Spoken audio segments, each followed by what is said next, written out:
અમદાવાદ જિલ્લામાં સ્થાનિક સ્વરાજની સંસ્થાઓની ચૂંટણી બાદ હવે સત્તાના સુકાન માટે રાજકીય ગતિવિધિઓ તેજ બની છે।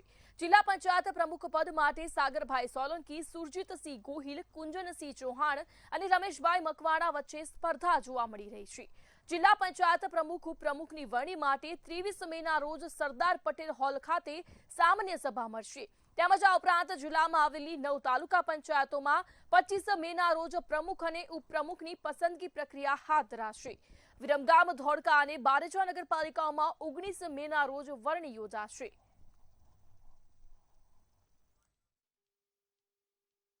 આગામી 19 તારીખે 3 નગરપાલિકાની બપોરે 3 વાગે સરકારશ્રી દ્વારા એની સામાન્ય સભા છે। એની અંદર અમે નગરપાલિકાના પ્રમુખ, ઉપપ્રમુખ, કારોબારી ચેરમેન અને પક્ષના નેતાના દંડક જે છે અમે ત્યાં પાર્ટી દ્વારા અમને સૂચના મળશે એ મુજબ ધ્યાન કરવાના છે।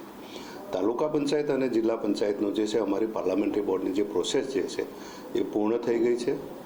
આગામી દિવસોમાં સરકાર દ્વારા જે તારીખો નીકળશે એ દિવસોની અંદર અમારા જે છે પાર્ટી દ્વારા જે સૂચના મળશે એ મુજબ અમે તાલુકા પંચાયત અને જિલ્લા પંચાયતના પ્રમુખ, ઉપપ્રમુખની ચૂંટણી જે થશે એ અમે પૂર્ણ કરીશું।